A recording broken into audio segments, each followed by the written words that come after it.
igagala po kayo sa isa sa pinakamagandang paliguan dito po sa aming lugar. Dito po sa Aklan. Ang paliguan po ito ay makikita sa Barangay Malindog, Ibahay, Aklan. Kung saan po marami po ditong naliligo.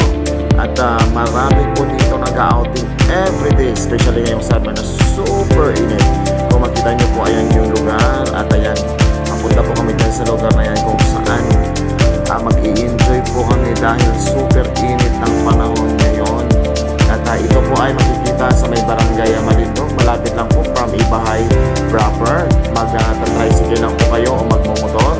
Ayan po yung paliguan. Super crystal po yung tubig. At mag-i-enjoy ka dyan dahil maraming baging dyan. At doon banda sa kabilang area meron ding baging. At ayan po ako nag-i-enjoy habang naliligo dyan. Dahil sa sobrang init ngayon ang panahon, dito po kayo punta sa amin, libre po lang yan. Pupunta lang po kayo sa Barangay Malindog at magpa-register na po ng mga pangalan, especially sa mga baguhan.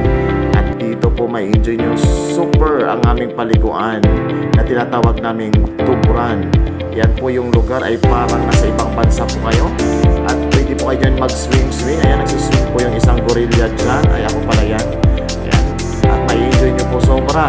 Yan, kasama ko po yung mga bata dyan habang naliligo kami. At super na-enjoy ko yan dyan dahil ang linis ng tubig. Saka yung tubig presko talaga. Ayan, inutom ako kaya kumain kami kasama ng mga bata. Pagkatapos namin, ayan yung lugar po. Malapit na yan dyan para nasa ibang bansa lang po kayo. Kaya sa gustong maligo, punta lang po kayo at kontakin nyo lang po ako. Maraming salamat!